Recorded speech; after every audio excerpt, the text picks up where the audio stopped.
ladies and gentlemen, and welcome back to the Zombie Train. This is episode number 300! It's 300! This is Sparta! No, but seriously, that's a milestone. I apologize for not doing anything special, but as you guys I'm sure know, time is always at a premium with me, and unfortunately anything special would have taken an awful lot of it. So I'm just going to proceed with business as usual on this episode 300 that we've got going here.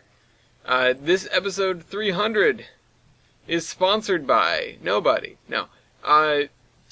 This question from Midwestern 261, he says, what were some difficulties you had while operating over a mountain range such as the Rockies, the Sierra Mountains, Sherman Hills, 17-mile grade, and the Appalachian Mountains, or any mountain ranges you had to drive through? Wow, that's a list. That's of course not an all-inclusive list of all the different gradients and mountain ranges that we had to deal with, but you definitely covered a lot of them. Between the Rockies and the Appalachians, I mean, you can tie in most of those other mountains. You got the Sierra Nevadas as well, the Canadian Rockies. That sort of encompasses everything. They're all there. You know, the Rocky Mountains cover a lot of other sub-contexts, sub-ranges, I guess. Same thing with the Appalachians. You've got, like, the Catskills, the Berkshires, the Blue Mountains, or, you know, the Blue Hills, I mean, etc. But everything presented its own set of challenges.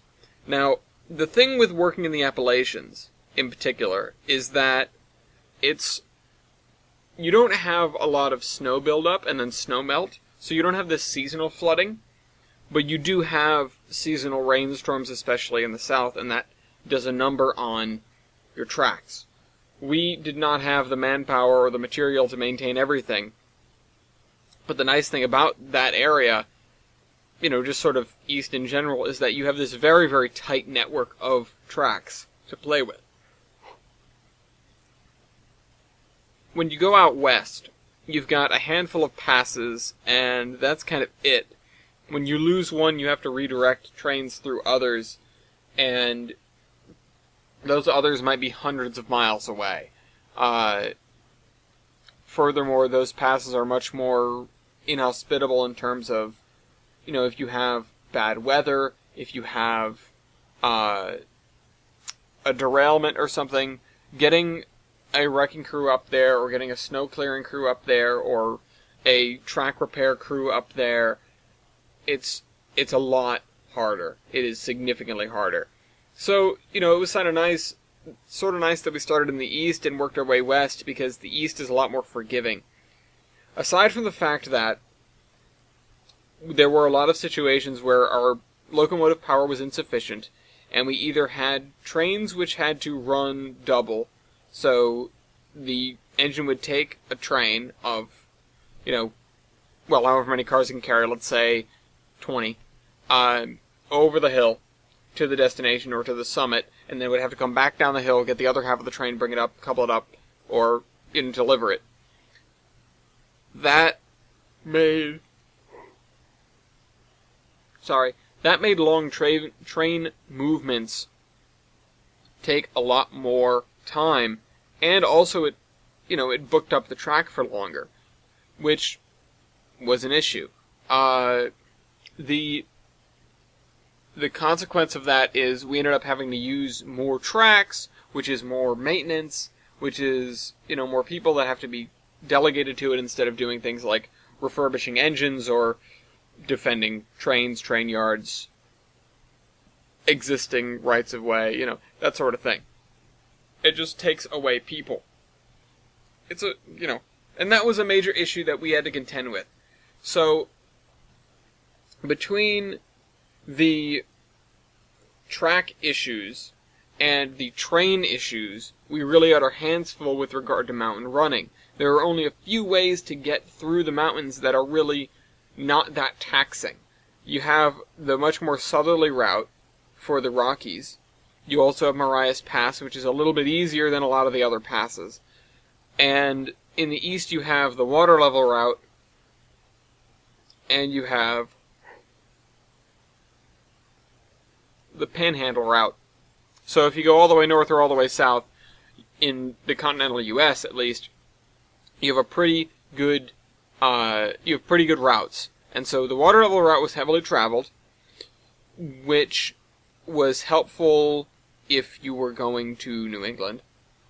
But otherwise, we had to take routes through the mountains that were either old Pennsylvania lines or C&O lines, or the NS lines that are to the south of New York City, basically, if you just want to draw a line across there. So that meant that our easiest route was also our not least trafficked, but it was one of the less trafficked areas. New England was difficult to defend because of the concentration of people. The high density of population centers, even if there aren't that many large population centers like, D.C. and Baltimore and New York City and Philadelphia. That was an extremely dangerous area.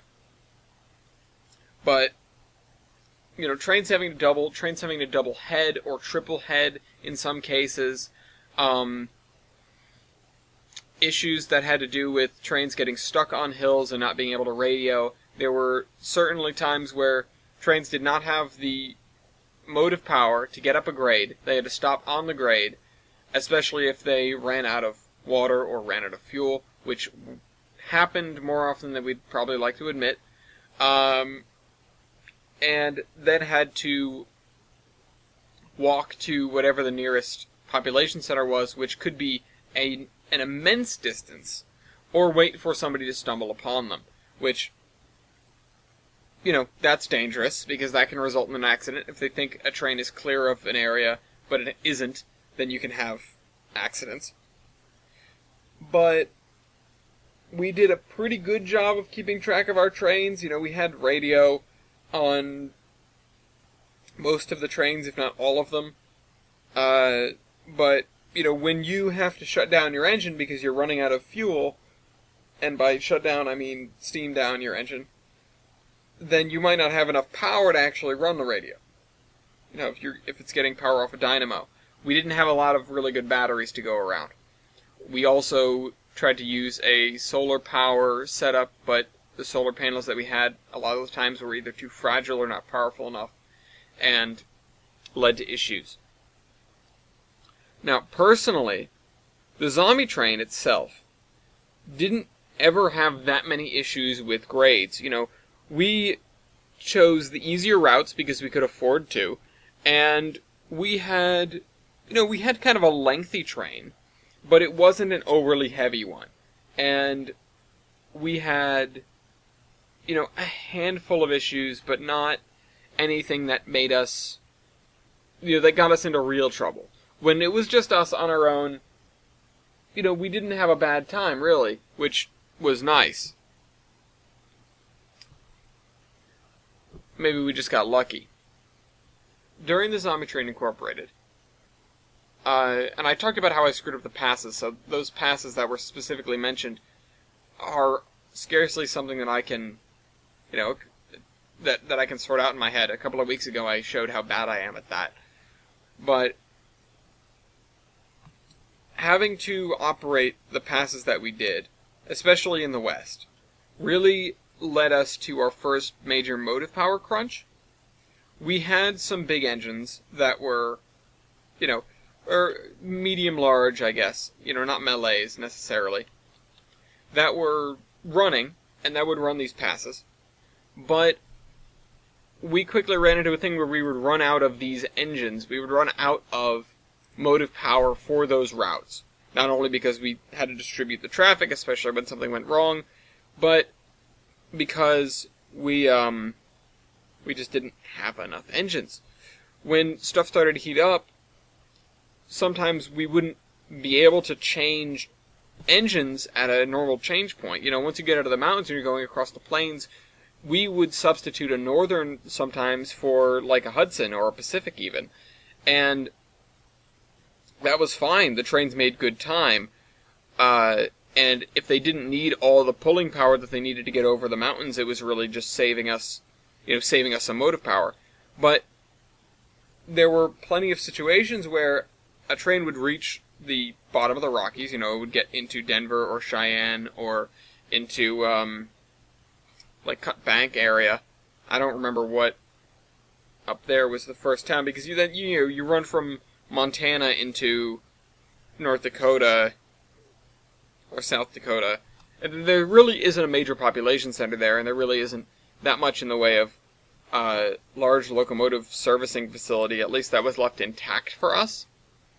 So we didn't, trains going over Marias Pass generally ended up running longer with the same engine, which was, which caused a problem because that was one of the easier passes. We tended to send trains that way, and so then we'd have our engines that would run over Marias Pass and then end up somewhere else, and not run back right away. So we ended up having to send extra engines up to Marias Pass for this purpose, because if the larger engines weren't there, then you needed a couple medium engines to do it, and that took engines away from other places. It was this constant balancing act that, when you ask about mountain problems, the logistics that were caused by the mountain, the logistical troubles that were caused by the mountains existing are much greater than any problems that one individual train had getting over the mountains. It is, it's difficult to pinpoint all the different issues that people had. There were fuel and water issues, there were motive power issues, there were just power issues. When you got stranded out there, whether it was because of faulty track or a faulty bearing or something like that, then you would get in trouble. But it's difficult to pinpoint all of those issues, and that would happen whether you were on the mountain or not. There were plenty of stretches of track that aren't really particularly mountainous, especially around the Mississippi River, because it was so leveed and dammed before the war, that those levees and dams would sometimes give way, and then we'd have floods, and then we'd have flooded and destroyed tracks. So that's an area where there were a lot of different ways to get around, but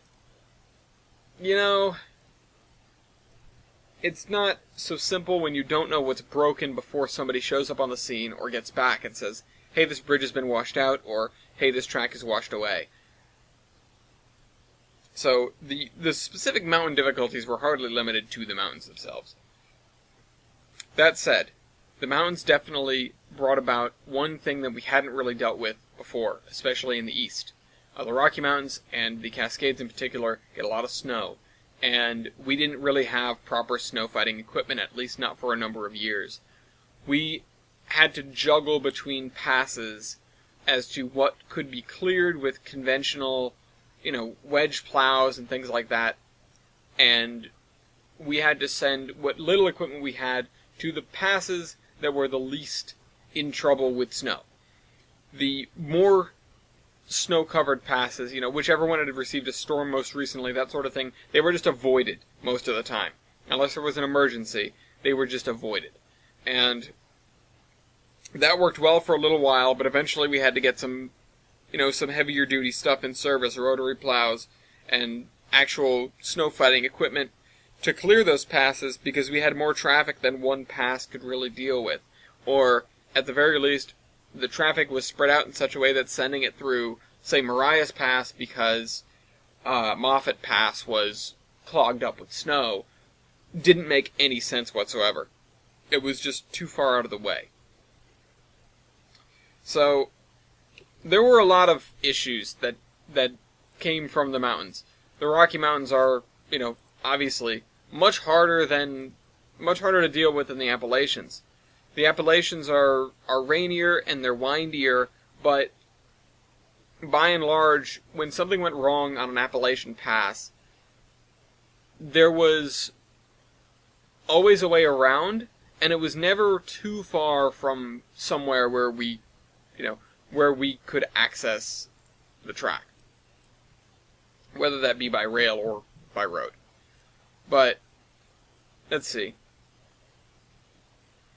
Yeah, I also talked in the Cab Forward episode about dealing with smoke and stuff like that. That obviously was a problem anywhere you have a long tunnel, anywhere from Moffett to Hoosick. It's just a fact of the mountains. Hope you guys enjoyed this video. Trainman out.